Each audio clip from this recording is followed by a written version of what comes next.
Bir жума içindeki окуялардын топтому менен тааныштырып, жумалык аналитикалык программасы эфирде. Саламатсыздарбы? Бул жумада тарых беттеринде сакталган Аксы окуясынын 16 жылдыгы эскерилди.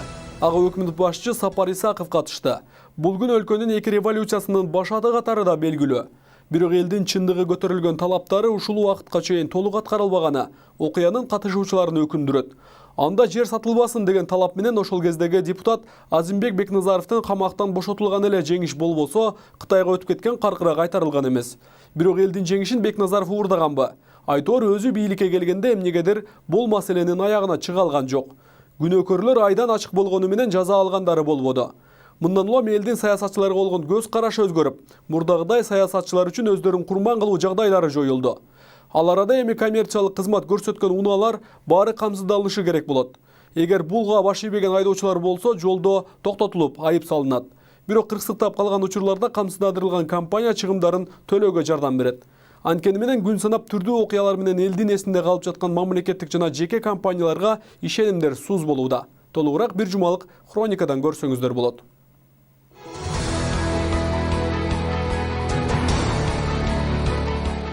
Дүйшөмбү 12 март Кадыржан Батыровдун жери делген аймакты басып алган тургундардын ортосунда талаш тартыш орун алууда. Кызыл китеби жок туруп турак үйлөрүн куруп алган жашоочулар эми жер тилкелерин баш алама сатып жатканы ачыкталды.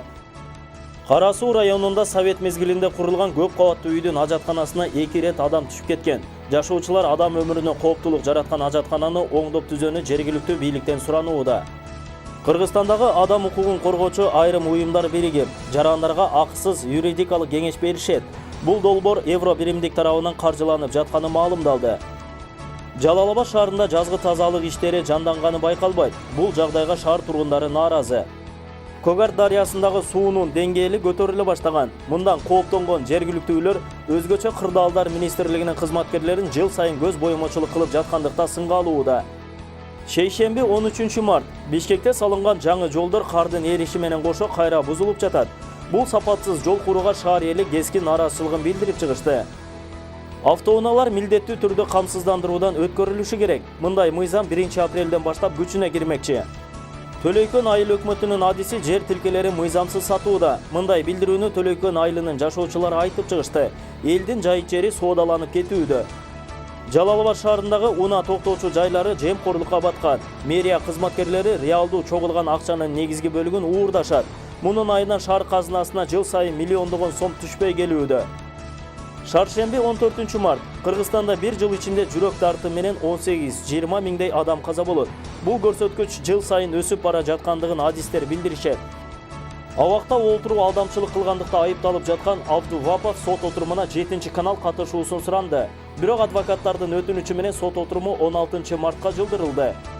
Үй шартында даярдалган салаттан ууланган 5 бала Ош шаарындагы жугуштуу оорулар ооруканасына которулду.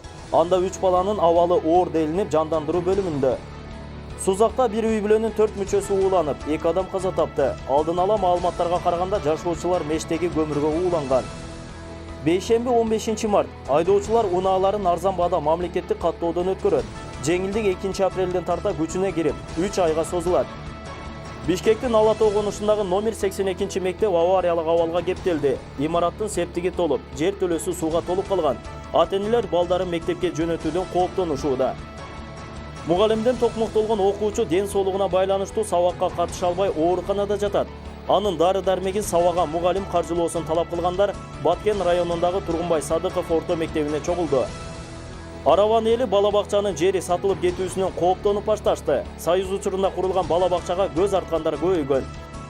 Бишкектин борбордук бөлүгүндөгү жер үйлөр такпландаштыруу долбоорунун алкагында толугу менен алынат.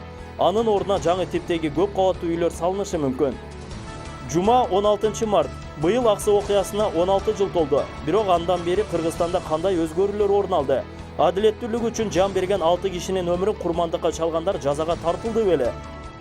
Өкмөттүн Жалал Абад облусундагы ыйгарым укуктуу өкүлү Кыянбек Сатыбалдиев куру пиар менен алектенип баштады. Ал эми реалдуу маселелерди чечүүгө чамасы жетпеген жетекчини сынга алгандар күн санап көбөйүүдө.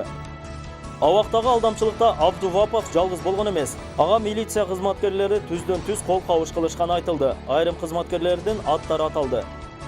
Баткен облусунда 94 үй бүлө көчкү коркунучу бар аймакта жашайт. Алардын ичинен 41 Сүлүктүр шаарында жайгашкан.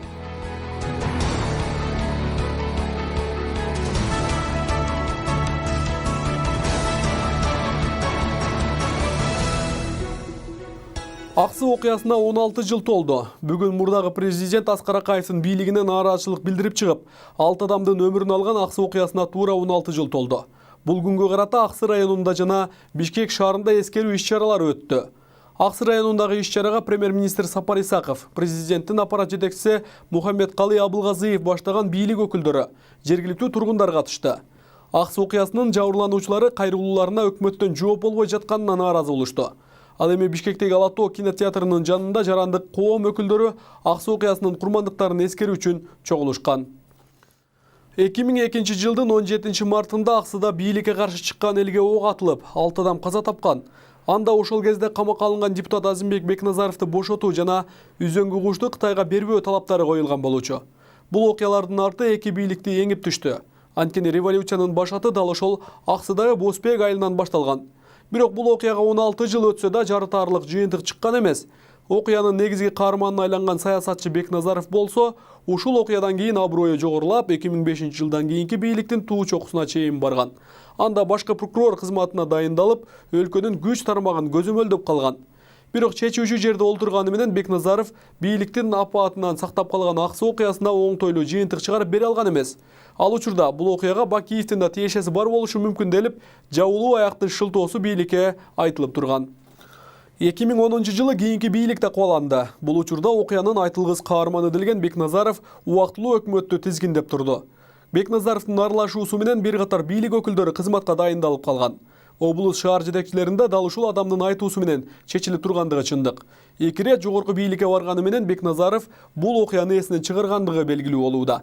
Же бир чоң креслого жетип баргандан соң ал күндөр майда иш катары бааланып, көзгө көрүнбөй калабы айтоор, айтып бүтүксү арман жабырлануучулар тарабынан 2002 жылдан баштап эле жаралып келет. Бир учурда эл деп кыйкырып чыккан депутатты шайлоочулары бийликтин бир канча кагуусунан сактап келишчү. Жол тосуп, керек болсо, көкүрөгү менен ок тоскондор да болгон. Бирок бийликке жетип алгандан соң артын кылчайып карабаган саясатчылар элдин үмүтүн да өчүрүп бүткөн өңдөнөт. Аксы окуясында тууралуу кыскача баянды төмөнкү материалдан көрсөңүздөр болот. Айнура Үркүнбаева Аксы окуясында атасын жоготкон, көпчүлүк менен көтөрүлүшкө чыгып, ок жеп каза тапкан 46 жаштагы маркумдун артында 5 баласы жетим калган. Азыр балдардын баары бойго жетип, атасына Куран окугандан башка аргылары жок. Кербенге кетип аткан жерде ушул жерде ок тийип ичине, ушул жерден каза болгон. Ошондо атамдын 5 баласы, кичинекейбиз 1-класста эле. Атам бир дагы баласын үйлөп, небере көрүп, небере сүйбөдү. Жаңызында бардык балдарыңа окутуп беребиз, мындай тигиндей деген убадан бирөө да аткарылган жок. Атам өткөндөн кийин апам жалгыз балдарын контрагын өзү жалгыз төлөп, эч кандай жардамсыз балдарын мамлекеттен бир тыйын жардамсыз окутту балдарды. Өлкөдө кымбатчылык өкүм сүргөн, свет суга болгон тарифтин баалары көтөрүлгөн. Бул көрүнүшкө элдин кыжыры келип турган учур эле. 2002 жылы үзөңгү куштун сатылышы менен Аксы элинин бийликке болгон нааразычылыгы ого бетер күчөдү. Натыйжада Аксы районундагы Босбек айылында адилеттүүлүк үчүн көтөрүлүшкө чыккан элге бийлик тарабынан ок атылган. Анда каза болгондор унутулганы менен бийликтин өз элине болгон мындай кылыгына 16 жыл өтсө да эч кимдин эсинен чыга элек. Ошондой эле үзөңгү куштун Кытайга сатылып кетиши. Сатып кетилиши негизинен эң түрткү болгон ошол болгондо. Ошодон багы элдин Кыргызстан боюнча ушу бийлик өкүлдөрүнүн жек көрүү сезими курчала берген. Ал эми ошол мезгилдеги Бекназаровдун камалышы бул мыйзамсыз экендиги. Андан кийин ошол эле мезгилде ошо Бекназаровду коргоо комитетинин балдарынын уламдан камалышы, мен өзүм деле 3 жолу камалып чыгып атам. Камалып чыгышы, элди жалган айтышы, жалгандан бир жылкыны иштеп атабыз деп туруп балдарды камалышы келип, Аксы окуянын келип чыгышына себепкер болду да. Ошол малда кан чыгып төгүлүп аткан малда бирөөсү келип туруп, же сен жок, же мындай деген адам жок болгон. Ошол жерде эле карапайым элдер чыгып туруп, мындай кылабыз, эл үчүн мындай кылып атабыз деп туруп, окуу учуп кетти. Канча энелер какшап калды. Канча жаш балдар калып кетти. Азыркыга чейин эле ушинтип жүрүшөт. Ал нерсе унутулуп кетти. Бирок ошонун үстүнөн келип аткан дагы айтып атпаймынбы? Ошонун үстүнөн баардыгы отуруп алып туруп, манандай деп отуруп аткандар азыр жүрүшөт. а бирок ошого көңүл бурган адам жок болуп атат азыр. Демократия үчүн күрөшүп жөө жүрүшкө чыккан эл ошол кездеги депутат Азимбек Бекназаровдун камалышынан кийин курчуган. Депутатка боштондук талап кылып, жердин бүтүндүгүн сактап калууга далалат жасаган калк алгачкы революцияны баштан өткөргөн. Бирок бир чети Бекназаровдун тарабын талашкан аксылыктар жок жерден кырчындай жаш жигиттеринен айрылышты. Бекназаров болсо 2 ирет белдүү кызматта олтурганы менен бул окуяга көңүл бурган жок. Жалбы боюнча кала берди, эл азап тарткан боюнча кала берди. Өксүгөн өксүп атат. А бирок эч ким аны мындай эмнеге мынтип атат деген суроо коюп аткан жок өзүнө. Мына Бекназаров өзү деле. Эмне үчүн бул ыйлайт деп. Мисалы жандагы жакыны кеткен мүт болгон адамдар ыйлайт. Ошону эмне үчүн ыйлап атат бул? Эмне максат, эмне азап тартты деп Бекназаров өзүнө өзү суроо койгон жок. Аксы революциясынын курмандыгы болгон 6 адам бүгүнкү күндүн батырлары катары сыпатталат. Анткени алдында күчү бар бийликке каршы туруу ар бир эле жарандын колунан келмек эмес. Өкүнүчтүүсү көтөрүлүштөн турман болгондордун арты менен азыр белдүү саясатчылардын катарына алынып, элге кызмат кылган болуп басып жүргөндөр карапайым калк ого бетер ачууланат. А жерде колдонулган октордун простой ок эмес болуп чыккан. Ал октор бир жерине киргенден кийин мынтип буралып отуруп бутунан кирсе башынан чыгып кете тургандай октор пайдаланылган. Ошолорго ким уруксат бергени табылган жок. Анын үчүн эч ким жооп берген жок. Анан эми райондун акими милицияларга жооп бериш, мындай приказ берип, сен атпа дешке анын укугу жок экен. Бекназаров просто алар элди пайдаланып туруп, эл деген эл, бул агым. Элдер өзүнүн жердеши, сыйлаган адам катары ушуну силер мындай адилетсиз ушундай камакка алып койдуңар деген максат менен барып туруп, аны чыгарып койду. Чыгарып койгондо ал мисалы өзү ушундай эл көтөрүлүп туруп, ушунун эмесин таламын талашып жүргөн болгондон кийин канча адам ошонун аркасынан азап тартып, канча адам өлүп кетти. 2002 жылдан тутанып баштаган наразычылык акыркы туңгуч президент Аскар Акаевдин тактыдан кулашын шарттап, ал башка өлкөгө из жашырган. Акаев жубайын, уул кызын мамлекетти ичке аралаштырганы анын эң чоң күнөөсү болуп эсептелинет. Ал эми Акаевдин учурунда иштегендер азыркы учурда жогорку кеңеште жүрүшөт. Ал эми ошол убакыттагы аксы элдин мүдөөсү аткарылган жок. Чындык керек. Эл журттун талабын аткарыш керек деген көптөгөн талаптар менен чыктык. Бирок ошол мезгилдеги ошол эле Акаевдин табакташтары, ошол Акаевдин сабакташтары кайра эле бийликке келип туруп, биздин талаптар аткарылган жок. Аткарылган жок да. Мен айтат элем, ошол мезгилдеги мына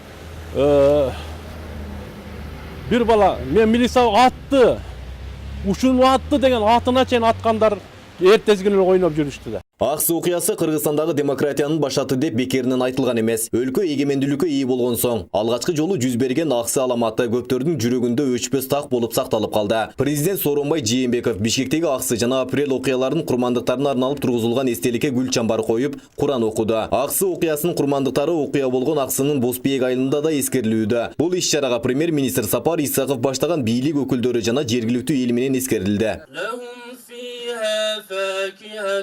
Айбек Исабеков, Самирбек Тойчубаев, 7-канал, жумалык үчүн.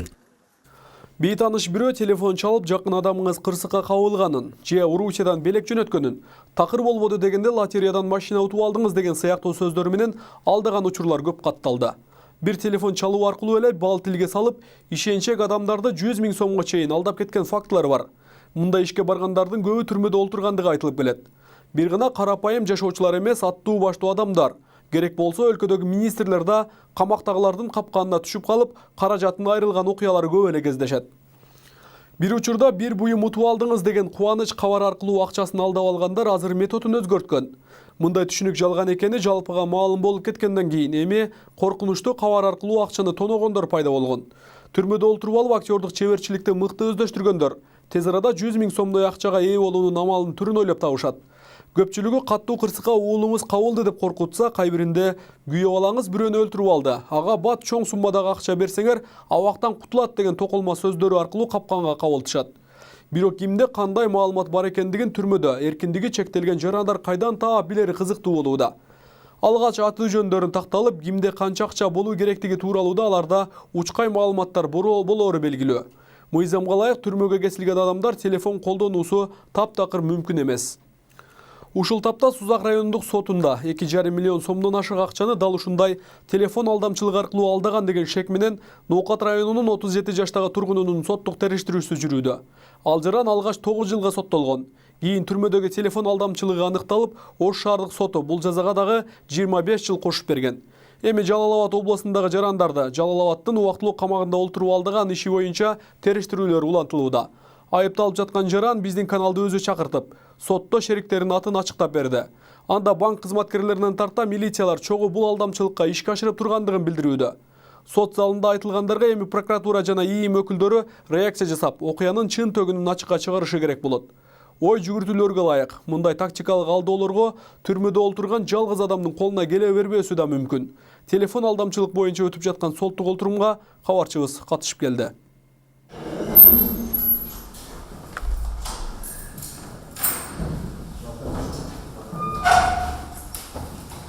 Абакта отуруп алдамчылык кылгандыкта айыпталып жаткан Мухаммедалы Абдувапов жалпы 70 эпизод менен 2,5 миллион сомдон ашык зыян келтиргени тергөө иштеринин жүрүшүндө аныкталган. Соттук териштирүүлөр Сузак райондук сотунда жүргүзүлүүдө. Болгондо дагы бейбечара, кары картаң, мындай жардамга өздөрү жардамга муктаж адамдардын акчасын анын баласы болуп, же Россияда, же Бишкекте башына караан түш оор түн келип калып, зарыл акча керек деп чалып телефон аркылуу акчаны бир жерлерге койдуруп, алардын өзүнүн ортомчулары аялдар аркылуу алып, анан өзүнө салдырып, айткан жерге салдырып, эме кылып, ушинтип алдап келгенде бүт. Биздин жөнөкөй адамдарды бул Аксыдан башталат, Базар Коргон, Сузак, Жалал Абад, Көк Жаңгак, тигил жагы Баткен областы бар, Ош областынын райондору ушундай азыр ишти жыйынтыктап атабыз. Бүгүн соттолуучулардын жарыс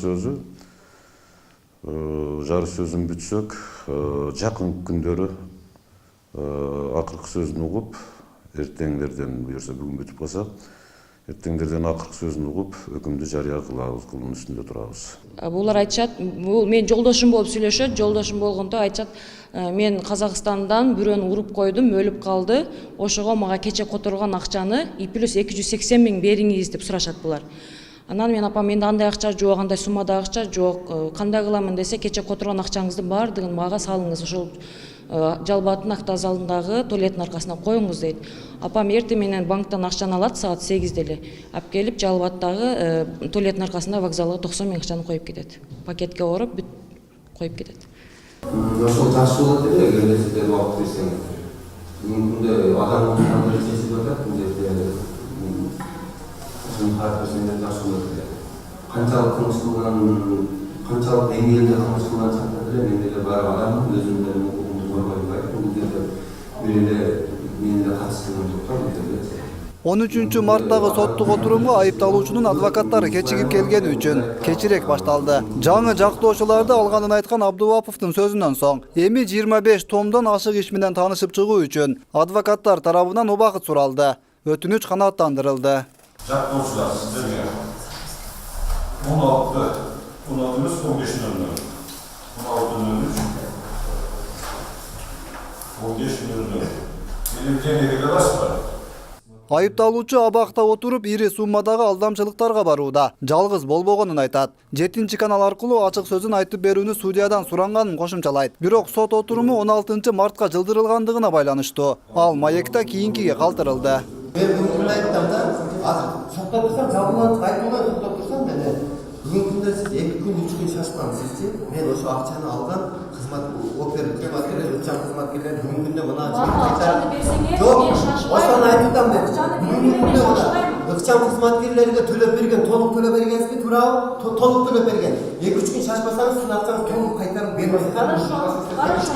Абактагы кызматкерлердин катышуусу болбой туруп, мындай ишке барууга мүмкүн эместигин айткан судья тийиштүү тартип сакчыларында жоопко тартуу аракети көрүлөрүн билдирди. Ал иш мындан бөлүнүп, өзүнчө каралат. Зоналарда, андай жайларда, мекемелерде чөнтөк телефону менен колдонуу ички тартипке жобосуна туура келбейт. Бирок тилекке каршы ошол жерде туруп эме иштин баары кылмыш иштердин жасалып аткан. Бул боюнча дагы иштин жыйынтыгы менен тиешелүү органдарга тиешелүү соттук актылар кабыл алынат деген ойдобуз.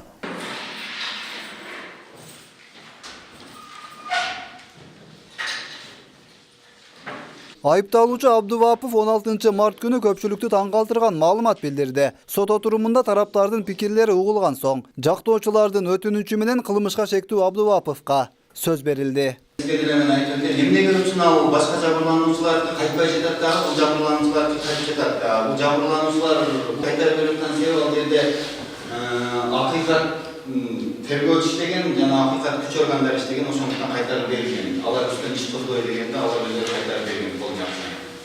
Суроо берсек болсо, сиз түшүнбөй калсак, каякта ыкчам кызматкерлер ыктасы кимдер алар, эмне болгон, аттары ким? Ыкчам кызматкерлер азыр айтып кайтарылган. Ким тарабынан кайтарылып берилген? Бул милиция тарабынан кайтарылды. Ошо милиция кандай сизди тергеп, сиздин айыңызды угузуп кайтартты? Мен айымды угузуп туруп кайтарган. Жок, ошо кайсы милиция кызматкери кайтарды? Тергөө учурунда ноқаттыкты кайтарып берген. Ошо областын тарапынан ноқаттар ыкчам кызматкерлер кайтарып берген. Айыпталуучунун айтымында ал 2012 жылы телефон урдаган деген айып менен Ош шаарында камакка алынган. Абакта жатканда милиция кызматкерлери Абдуваповду жай тургундардан акча алууга көмөктөшсө жардам беришерин айтышып, бул кылмышты ишке ашырууда пайдаланышканы ачыкталды. Көп эл азыр айтып атат, кандай эле ушунча түрмөдө ушундай сотуй телефондор бар экен деп. Түрмөдө эч кандай сотуй телефон жок бүгүнкү күндө. Эң кылмышкер ошо өзү немелер болуп жатат, ыкчам кызматкерлери болуп жатат. Ошого чоңдору да каралашып атат. Бүгүнкү күндө ошону мына ушу президентке жетсин, бүт бар эл билсин. Мына азыркы бүгүнкү күндө айтып атпайбы, мына мен менен соттолуп жатат. Айтып атат, мен өзүнүн акчасында такалып калып атат. Мен үйдөн бердим, тууганымдан бердим деп. Минимум ал 300 миң, 400 миң акча кайтарып атат. Эч качан алын үйдөн анча акча чыкпайт да, мен мынтип ишенем. Ыкчам кызматкерлери коркконунан ошол акчаны алып келип беришип атат, анан арыздоом жок деп, ал адамдар да жок кылып атат. Айыпталуучу абакта телефон пайдаланылбаганын билдирет. Тийиштүү тартип сакчылары кайсыл бир тургунга чалып акча өндүрүүдө. Абдуваповду абактан сыртка алып чыгышарын, ал тургай мейманканага жаткырып, алдамчылык менен келген акчанын бир бөлүгүн бөлүшүп турушканы белгиленет. Телефон чалуулар түрмөдөн болгон эмес. Түрмөдө эч кандай телефон жок. Түрмөдө ошондой эле отурат. Күнүнө текшерүү болуп атат. Мына милиция кызматкерлери текшерип атат, обыск кылып атат. Эч кандай телефон жок. Мени ошол гостиницаларга алып чыгып туруп кылышып атат булар. Андан кийин телефондорду өздөрү жок кылышып берип атат.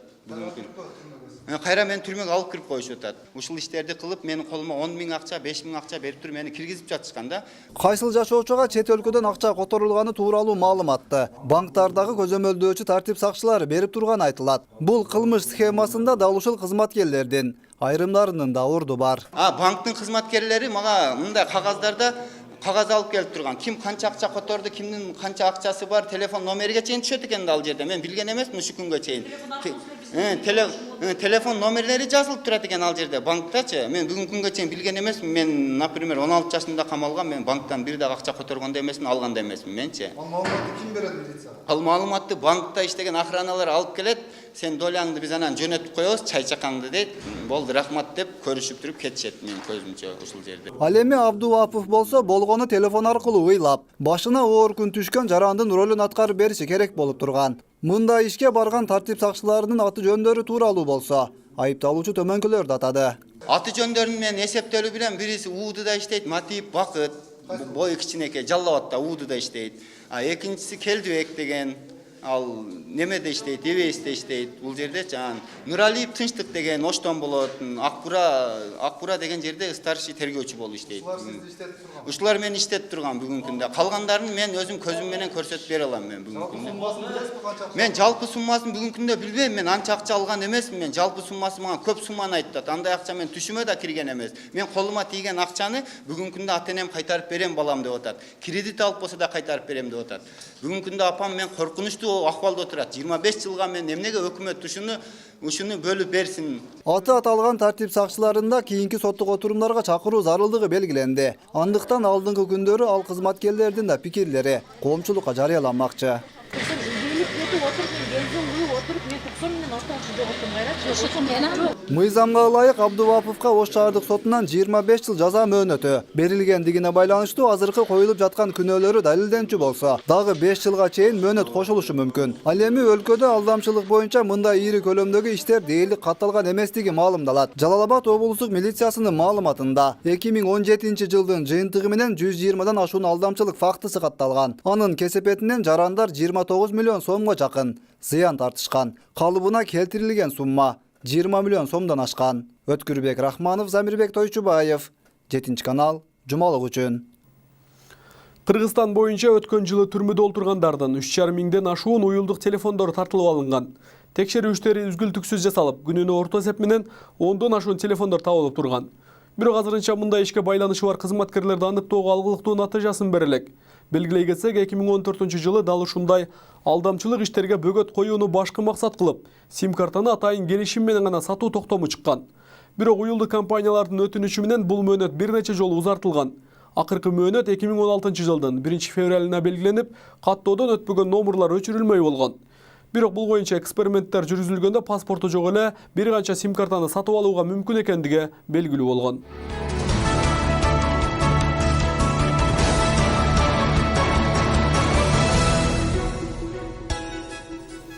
Эми коммерциялык багыттагы бардык автоунаалар камсыздандырылуусу керек болот. Бул милдеттүү түрдө делип, эгер баш ийбеген айдоочулар кошумча айып акчага жыгылуусу мүмкүн. Ушул тапта жүк ташыгыч унаалар жана бензин ташыган компаниялар бул милдеттерин аткарууда. Эми коомдук транспорттор катары каралган автобус жана маршруткаларда көзөмөлгө алынуусу мүмкүн. Ал эле эмес, такси кызматын аркалагандарда камсыздандыруудан жылына бир жолу сөзсүз өткөрүлүүсү керек болот. Бул боюнча өкмөттүн 2017 жылдагы 25 декабрында атайын токтому бекитилген.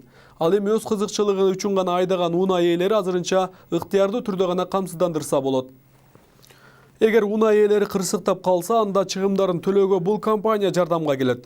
Бирок кантип кайсыл учурда жардам берери тууралуу так маалыматтар камсыздандыруу компаниясы жетишерлик деңгээлде жүргүзүлбөй жаткандыгы белгилүү. Ушул тапта автоунаа камсыздандырууну мында кой турак жайлар камсыздандырган иш-чаралары да солгун жүрүп жаткандыгы белгилүү. Жашоочулардын көпчүлүгү өкмөттүн бул кадамына көп деле канааттанбай турат. Ага дал ошол маалыматтардын жетишсиз жүргөндүгүндө болууда. Качан гана адам өлсө акча алабы деген түшүнүк учурда кенен жайылып кеткен. Мындан сырткары камсыздандыруу компаниясына болгон ишенимдер аз. Эл далда акчасын алып коет деген коркунуч жашап калган. Ал ортодо унаалардын документтерин иретке салуу иштери да колго алынууда. Ушул тапта ар кимге катталып, чыныгы кожоюну жок жүргөн машиналардан баш айланат. Учурда алып сатуу жагдайына жараша, эч ким биринчи ээсин издеп олтурбай эле унаанын техникалык паспортун алып эле келишимди бүтүрүп салышат. Бул аягында унаанын өз атына каттатууга бир топ тоскоолдуктарды жаратып коюуда. Эми ишеним кат менен жүргөн жарандар үчүн атайын мамлекеттик каттоо кызматы жеңилдик жаратууда. 3 ай аралыгында бул кызматтан пайдаланса, унаа ээсине мүлк катары өз машинасын арзан каттатып алса болот. Камсыздандыруу компаниясы менен кайра каттоо иштери тууралуу маалыматты кабарчыбыз сурап көрдү. Апрель айынан баштап унаалар милдеттүү түрдө камсыздандыруудан өтөт. Оор жүк ташыган унаалардан тарта шаар ичиндеги маршруттук жана такси кызматын көрсөткөндөр толук камсыздандыруудан өткөрүүгө тийиш. Камсыздандырылган унааларга материалдык чыгымдарын акчалай төлөп берүү жагы каралган. Бирок бул мыйзамды айдоочулар толук колдобой турушат. Учурда жерлерде унаа ээлери менен түшүндүрүү иштери жүргүзүлүүдө. Тиги айдоочу Кудай сактасын кандайдыр бир кырсыкка же болбосо аварияга кабылып калса болсо, ошол жүргүнчүлөрдүн ошо айдоочунун камсыздандыруу полиси болсо биз больницага жатып, дары-дармегинен, больницанын төлөмдөрүнөн толугу менен төлөп, биздин мамлекеттик камсыздандыруу уюму ошол жүргүнчүгө төлөп бергенге милдеттүү. Андан сырткары айта кетчү нерсе бул эгерде Кудай сактасын кокустан каза болуп калса, ошол 204 сомго алган полисине биз 300 миң сомго чейин акча каражатын төлөп бергенге милдеттүүбүз. 1 апрелден баштап баардык коммерциялык багыттагы унаалар камсыздандыруудан өтүүгө милдеттүү. Болбосо айып салынып, маршруттуу унаалар лицензиясынан айрылуусу да мүмкүн. Бул демилгеге көпчүлүк айдоочулар карамандай каршы болушууда. Анткени төлөнүүчү сумма айдоочулардын кызыкчылыгын эмес, компаниянын пайдасын көздөп калган деп эсептешет. Ашыкча болуп кетти. Азыр бар жоктон эле ушундай налог болуп, патентибиз бар, соцфондубуз бар. Ошентип отуруп, страховка бул өтө эле ашыкча болуп кетти да. Ошону өзү өткөндө эмне жерде чогулуш болуп, не кылдык элек. Сүйлөшүп жок кылайлы десек, анан ошол боюнча чечилбей калып кеткен. Анан эми азыр апрелдин 1-ден баштап уже рейд кылат экен да. Эгерде страховка жок болсо, гаилер штраф салып, протокол түзөт экен да. Учурда күйүүчү май ташыган жеке тараптар унаалары камсыздандыруудан дээрлик бардыгы өтүп болгон. Бирок тез күйүүчү зат ташыган чоң унаалардын көлөмүн эсептей келгенде жылына 30 000 сомдун тегерегинде төлөөгө милдеттүү экен. Бул айдоочулардын капчыгына биртоп эле оордук кылат. Буга чейин деле айрым камсыздандырылган оор жүк ташуучу унаалар бир канча жолу кырсыкка кабылып, бирок аларга мамлекет тарабынан эч кандай жардам көрсөтүлгөн эмес. Андыктан бул камсыздандыруу демилгеси айдоочуларга пайдалуу деген ишенимдер аз. Эми ошону страховой компаниялар карап берсе жакшы эле болот. Факт аткарса, факт болсо, ошо иш жүзүндө ашса жакшы эле болот. Эмнеси жаман? Жүгү болуп калат, кыйын болуп калат да, малыш. Бул менин билишимче 60 000 тегереги болуш керек. Азыр көрүп атасыңар го, авария неме болуп атат. Ал эми каза болуп кокустукка учурган адамга госстрах кандай негизде төлөп бериш керек. Күнөөкөр теге шопур болуп, ал мынадагы жаңы мыйзам боюнча жоопко тартылып атса, анан ал жоопко тартылган күнөөкөрдүн күнөөсүн кайра мамлекет. Бирок жол коопсуздугун көзөмөлдөгөн инспекторлорго атайын бекитилген токтом келип түшкөн. Ага ылайык апрелден баштап камсыздандыруудан өтпөгөн унааларга текшерүүлөр күчөтүлүп, айып пулдун көлөмү 5 эсеге жогору салынары бекитилген. Бул токтом 1-апрелден күчүнө кирет. Буга чейин Жалал Абад шаарынын аймагында жүргүнчү ташуучу айдоочулардын жетекчилери менен иш алып барылган, кеңешме өткөн, камсыздандыруу барагын алганга. 1-апрелден кийин күчүнө кирген болсо, камсыздандыруу барагын албаган айдоочуларга 244-берененин 1-бөлүгүнүн эмесинин негизинде административдик протокол түзүлүп, 5 өлчөмдөгү айып пулу салынат жана атайын корго коюлат. Шаар ичинде такси кызматын көрсөткөндөр 5 орундуу унаалар 1 жылга 685 сом төлөйт. Шаар сыртына каттагандар 5 орундуу унаалар 1025 сом жылына төлөйт. Орточо эсеп менен бир жүк ташыган унаа жылына 15 000 сом төлөйт. Унааларды камсыздандыруу менен бирге 2-апрелден баштап айдоочулар жеңилдетилген шартта кайрадан өздөрүнүн наамына машинасын каттата алышат. Анда ар бир төлөмдүн баасы 10 эсеге төмөн эсептелиши күтүлүүдө. Бир автоунааны өзүнө өткөрүш үчүн 500 сомдун тегерегинде гана акча коротулат. Бирок бул мамлекеттик жаңы үлгүдөгү номерларды алууга такыр тиешеси жок. Болгону унааны өз ээсине өткөрүү үчүн гана ыңгайлуу. Азыркы номер алуу, каттоо, кайра каттоо, учетто чыгаруу деген мурдакы буйрук менен элестеп атабыз. 407 буйрук бар өкмөттүн. Ошол боюнча элестеп атабыз. Анан кийин азыр интернетте маалымат каражаттарда чыгып аткан акция деп айтат, 3 айга 4 деп мындай. Бирок бизге пока азырча келек. Ал ошол акция келген болсо, ошол заматта биз теледен маалымат каражаттардан абилет этебиз. Атак акциядан бизге пока келек. Унааны кайрадан каттоо акциясы бардык айдоочуга пайдасын тийгизе албайт. Анткени автоунаа биринчи кожоюндун атына жазылгандыктан документти кайрадан каттоого мүмкүн эмес. Ошол себептүү долбоорду иштеп чыгаарда ушул жагына да жеңилдиктерди кароосун айдоочулар өтүнүшөт. Анткени бир унаа 5-6 адамга ишеним катсыз эле сатылып кеткен учурлар көп болууда. Сатайын десеңиз же бир нерсе кылайын десеңиз, хозяин жок да, хозяин же Бишкекте. Аны издеп табыш үчүн балким өтүп кеткен болсо, эми ошого бир жакшы бир жеңилдетүүлөрдү коюп берсе жакшы болот. Ушу 2 айдын ичинде ушу мисалы өзүнүн атына өтүзүп алган ушул бойдон эле калып калса, 2-3 казайым болбой, мисалы машина урдалган болбой, мындай бир жакшы болот эле дейм да. Өкмөт ошого бир чара көрүп берсе. Эгерде ар бир айдоочу өзүнүн унаасын жеке менчигине каттатса, анда жол эрежесин бузуп качкандарды табуу оңойго турат. Мурункудай издөөгө алып убакыт коротпой, айдоочунун жашаган аймагына административдик айыпты электрондук түрдө жиберүүгө жол ачылат. 3 айга созулган бул жеңилдиктер менен коопсуз шаар долбооруна пайдасын берет деген ишенимдер бар. Жакшы абал болду. Баягы жол кырсыгын жасап качып кеткен автоунааларды, кылмыш кылган автоунаалардын мамлекеттик белгилерин издеп табуу оңой. Бар жыгын тапкан оңой болот, себеби ал жерде даректери толук даана жазылат. Ошо дарек боюнча барып мурун ишеним каттары боюнча каттоодо болчу эле. Азыркы убакта издөө табыш кыйын болуп аткан. Издеп таап атканбыз, бирок көп убакытта. Азыркы каттоосу жакшы. Учурда ишеним кат менен гана жүргөндөр унааны өзү сатып алса да, ага толук кандуу ээлик кыла албайт. Мыйзам боюнча техникалык күбөлүктө кимдин аты жазылса, унаа ошол адамга тиешелүү болот. Бирок мындай учур өлкөдө өтө аз кездешет. Эми бул баш айланткан жагдайды жөнгө салуу оңойго турбайт дегендер басымдуулук кылууда. Бирөө барып мына Бишкектин базарынан Ысык көлдөн келген машинаны 10 000 долларга сатып алып, анан кийин 3 000ге давлет жазып келсе, ким ишенет ал? Ысык көлдөгү адам менен жалбатык адам экөө бир тууганбы бири-бирине. дәурес бере тұрған. Бөлөбі, тайкы жембе, жердешпе, ешқандай связка жоқ. Ошол өкмет ошо мурда дәурес деген немени киргизип, тур эмес кадамга барып, анан кийин именно мамлекетке жанагы сатуудан түшкөн налогту, жанагы оформление тие болгон немелерди жаап жашырууга шарт түзүп берген да. Жалал Абад облысы боюнча 100 миңден ашуун унаа бар болсо, алардын басымдуу бөлүгү өз ээлеринин атына катталган эмес. Көпчүлүгү алып сатуу иштерин ишеним кат менен гана жүргүзүп келишет. Бирок бул башаламан системаны жоюу зарыл. Антпесе бир унаа колмо-кол сатылып олтуруп, ортодо кимдир бирөө алданып калышы мүмкүн. Ал эми ушул күнгө чейин 3 кана автоунаа камсыздандыруудан өтүп болгон. Апрелден камсыздандыруудан өтпөгөн унааларга карата рейдтер күчөтүлмөкчү. Дамир Кубанычбеков, Замирбек Тойчубаев, 7 канал, жумалык үчүн.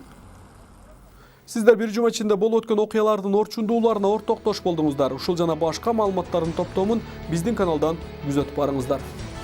Студияда мен Рамис Каимов болдум. Кийинки аптадагы жаңылыктар менен жүз көрүшкөнчө аман туруңуздар.